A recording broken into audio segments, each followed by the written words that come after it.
The mansion's crystal chandeliers cast dancing lights on the marble floors as I watched my 10-year-old daughter, Harper, navigate the crowd of my sister Blair's supposed elite friends. The birthday party was exactly what I'd expected: excessive, ostentatious, and designed to remind everyone of Blair's supposed superiority in our family hierarchy. Harper wore her favorite blue dress, the one we picked out together at Target last month. It wasn't designer, but she loved it. That was enough for me. She clutched a small gift bag containing the bracelet she'd saved her allowance for over 3 months. "Aunt Blair is going to love it, Mom," Harper had told me in the car. "It has her birthstone." I hadn't told her that Blair would probably cast it aside without a second glance. Some lessons children have to learn for themselves. Blair presided over the gathering near the grand staircase, surrounded by her usual circle of admirers. Her dress probably cost more than most people's monthly rent. She'd married Foster Hayes 5 years ago. Investment banking, old money, the whole package. Since then, she'd transformed from my occasionally annoying sister into someone I barely recognized. "There's the poor relation," I heard one of Blair's friends whisper as Harper approached with her gift. "Blair's sister, the one who works at that bank." "How charitable of Blair to include them," another replied. Harper's steps faltered, but she kept going. I stayed back, letting her handle this moment on her own. She was stronger than people gave her credit for. "Happy birthday, Aunt Blair," Harper said, offering the gift bag with both hands. Blair barely glanced down. "Oh, how sweet. Put it on that table with the others." She gestured vaguely toward a corner already overflowing with expensive packages. "I picked it out myself," Harper tried again. "That's lovely, dear." Blair turned back to her conversation without missing a beat. "As I was saying, Foster and I are considering the property in the Hamptons for the summer." I watched my daughter's face crumble. She placed the gift down carefully and then retreated to where I stood near the refreshment table. "She's busy, Mom," Harper said quietly. "Lots of guests." "I know, sweetie."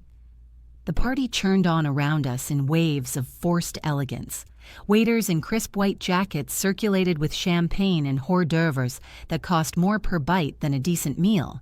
Caviar on toast points, something truffle-infused, tiny little cakes that looked like art installations. Blair's friends laughed too loudly at jokes that weren't funny and shamelessly name-dropped. Vacation homes in Lake Tahoe, yacht clubs in Monaco, private schools in Switzerland. My mother flitted about, playing the proud parent, soaking in the reflected glory. She'd worn her best dress, the one she saved for special occasions, and kept steering conversations toward Blair's accomplishments. My daughter's house this, and my son-in-law's connections that. It was painful to watch. I sipped my champagne, admittedly excellent, and observed the social theater. These weren't Blair's friends in any real sense. They were her status accessories, people she had collected like the art on her walls. Expensive, impressive, and ultimately hollow. Harper stayed close to me, overwhelmed by the crowd. Some of the friends' children were there, but they ignored Harper completely. One girl, about 12, looked at Harper's dress with obvious disdain before turning away. Harper pretended not to notice, but I saw her self-consciously smooth the fabric of her skirt. Then came the moment I'd been dreading. Blair clinked her glass, demanding attention. "Thank you all for coming to celebrate with me. It means the world to have my closest friends here in our home." She paused for effect. And of course, family, even the less fortunate members. A polite titter of laughter went through the crowd. My jaw tightened. "Now we've made quite a mess, haven't we?" Blair continued, gesturing to the aftermath of the gift opening. Torn paper, ribbons, and empty plates were scattered across the tables. "I'm sure the catering staff will handle most of it." But her gaze landed on Harper. "Sweet Harper. Honey, you can help the staff clean up. It'll be good practice for you." The room went silent. Every eye turned to my daughter. Harper's face flushed red. She looked at me, confusion and hurt etched into her features. Something cold and sharp crystallized in my chest. "Practice?" I said, my voice cutting through the silence. "Practice for what exactly, Blair?" "Oh, Sloan, don't be sensitive." Blair waved a dismissive hand. I just thought, given your circumstances, it's good for children to learn the value of hard work. Lord knows Harper won't be inheriting much. More uncomfortable laughter. My mother grabbed my arm. Sloan, please don't make a scene. I gently removed her hand and took a step forward. You're right, Blair. Harper should absolutely understand the value of hard work. I've made sure of that. I paused, letting the room's attention focus completely on me. But I'm curious about something. When exactly were you planning on telling everyone here that your house is being foreclosed on tomorrow? Blair's smug smile froze. What? The foreclosure, I repeated calmly. Foster's firm collapsed 3 months ago, didn't it? The SEC investigation, the frozen assets, the pending criminal charges. I work in loan management at National Commerce Bank, Blair. I see these files every day. The color drained from her face. You don't know what you're talking about. Really? You want me to pull up the documents? You're 4 months behind on the mortgage. The bank sent the final notice 2 weeks ago. The eviction is scheduled for 9 a.m. tomorrow. I took out my phone. I can show everyone the file if you'd like. It's all in there. The missed payments, the defaulted home equity line of credit, the second mortgage you took out to maintain this lifestyle. Foster pushed through the crowd, his face red. That's confidential information. You can't. It's a public record once foreclosure proceedings begin. I cut in. Anyone can look it up at the county recorder's office. I'm just saving your guests the trip. Sloan, stop this right now, my mother hissed. But I wasn't done. You want to know the really interesting part? I looked directly at Blair. For the last 2 years, every time you've called Mom crying about money problems, she has called me. Every time you've needed help making a payment, every time one of Foster's business setbacks threatened your lifestyle, Mom has begged me to help. Blair's mouth opened, but no sound came out. And I helped, I continued. I pulled strings at the bank. I restructured your loans. I got you extensions. I spent hours on the phone with creditors negotiating on your behalf. You know why the foreclosure took so long? Because I kept delaying it. Guests were already pulling out their phones, probably looking up the public records themselves. That's not true, Blair whispered. Foster handles our finances. He would have told me. I looked at Foster, whose face had gone from red to gray. Right? Or he's been hiding the extent of his financial disaster because he's too proud to admit he lost everything in that pyramid scheme investment, the one where he convinced 6 of his clients to join, clients who are now suing him for professional negligence. A woman near the front gasped. The Hayes scandal. Sloan, you're ruining everything, my mother pleaded. No, Mom. Blair ruined it when she decided to humiliate my daughter at her own birthday party. I turned back to my sister. You wanted Harper to help the staff clean up? Here's the thing. After tomorrow, you won't have staff. You won't have this house. The bank is seizing everything not protected by the bankruptcy filing, which Foster conveniently forgot to file. We can fix this, Blair said desperately. You work at the bank, you can stop it. You said you helped before. I helped before. Every time you treated me like I was beneath you, while I was saving your financial hide. Every time you made snide comments about my job, my house, my daughter's clothes, I helped. Because Mom begged me to. Because I thought maybe, eventually, you'd realize that family means more than money. I walked over to Harper and put my hand on her shoulder. But you just asked my daughter, your niece, to clean up after your party like she was an employee, in front of all these people, to teach her about hard work because we don't have your money. I shook my head. So no, Blair, I'm not helping this time. The foreclosure proceeds tomorrow as scheduled. Please. Blair's voice broke. Where will we live? I don't know. Maybe you can rent an apartment with what little money you have left. Maybe you'll have to move in with Mom. I shrugged.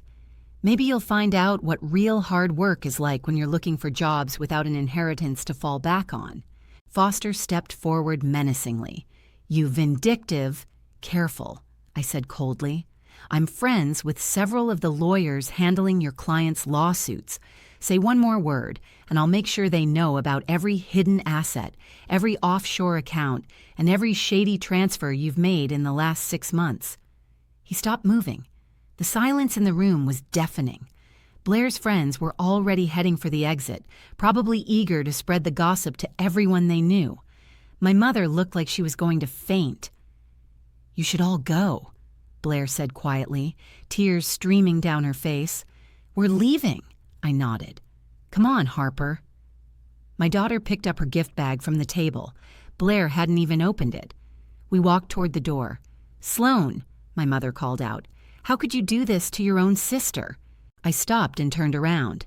"How could I, Mom? I've been fixing Blair's messes for years while she treated me like dirt. I gave her chance after chance, but tonight she crossed the line." I looked down at my daughter. No one humiliates my daughter, not even family. We walked out of the mansion, soon to be someone else's mansion, and got into our sensible Honda Civic. "Mom," Harper said as I started the car, "is Aunt Blair really going to lose her house?" "Yes, sweetie, because Uncle Foster made some very bad choices." Harper was quiet for a moment. "Could you really have stopped it?" I glanced at her. "I could have. Again. Maybe bought them a few more months. But I'm not going to.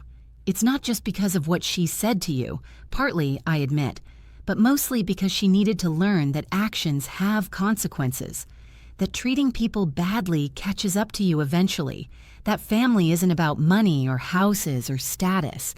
It's about respect and love and being there for each other." Harper nodded slowly. "Grandma's mad at you." "She'll be okay. So will Aunt Blair. Eventually. She'll have to adjust to a different kind of life, but she'll survive. Sometimes losing everything is the only way people learn what really matters." We drove in silence for a while. Then Harper said, "Mom, I'm glad we're not rich like Aunt Blair." I smiled. "Me too, baby. Me too." The next morning, I got 3 phone calls. The first was my mother, screaming about family loyalty. The second was Blair, pleading for help. The third was from my boss at the bank, confirming the foreclosure had proceeded as scheduled. I deleted my mother's voicemail without listening to all of it, sent Blair's call to voicemail, and told my boss everything had been handled appropriately and by the book. Then I took Harper to our favorite pancake house, the one where we knew everyone's names and they knew ours, where the food was good and honest and nobody cared what you were wearing or how much money you had. That night, Harper brought me her unopened gift. "I still want to give this to Aunt Blair someday," she said, "when she's ready to say sorry." I looked at my daughter with pride. "That's very mature of you, sweetie." "You always say people deserve second chances," Harper reminded me, "but they have to earn them first." I nodded. "Yes, they do." I found out later that Blair and Foster moved into a 2-bedroom apartment on the other side of town. Foster got a job at a mid-level firm, the only place that would hire him with his tarnished reputation. Blair started working in a retail store, something she'd never done in her life. My mother didn't speak to me for 2 months. When she finally called, she didn't apologize, but her tone was different, quieter, more respectful. Blair sent a text 6 months later. "I'm so sorry for everything. I understand if you can't forgive me." I didn't reply right away. Some wounds take time to heal, but when Harper's 11th birthday came around, I sent Blair an invitation for a small party at our house. Nothing fancy, just family and close friends, pizza and cake. She came. She brought a thoughtful gift, nothing expensive, just a book Harper had mentioned she wanted. She was quiet for the whole party, watching as Harper laughed with her friends, as I served food without any help, as we celebrated simply and joyfully. As she was leaving, Blair hugged me. "Thank you," she whispered. "For what?" "For teaching me what I should have learned a long time ago." She wiped her eyes. "I was so awful to you, to Harper. I'm so sorry." "I know," I said. "We'll get there. But it takes time." She nodded and left in her used Toyota, a far cry from the luxury cars she used to drive. Harper came to stand beside me as we watched Blair drive away. "Do you think she's really changed?" I think losing everything gave her a chance to find out who she really is, I said. Whether or not she's changed is up to her, but at least now she has the chance. That's good, Harper said. Everyone deserves a chance to be better. I hugged my daughter tightly, grateful for her wisdom and her kindness, qualities she hadn't learned from money or status, but from understanding that true worth comes from how you treat people, especially when you have nothing to gain by treating them well. The mansion was sold at auction. A tech entrepreneur bought it. Blair and I slowly rebuilt our relationship with care and caution. My mother finally admitted I had been right, though it took her a long time to say it out loud. And Harper grew up understanding that money can be lost, houses can be taken away, and status means nothing in the end. What matters is character, integrity, and never forgetting where you came from or who helped you along the way. As for the bracelet Harper had bought, Blair finally opened it a year later on her next birthday. She cried when she saw it, put it on immediately, and has worn it every day since. Sometimes the hardest lessons are the most valuable, and sometimes the best gift you can give someone is the truth, even when it costs them everything.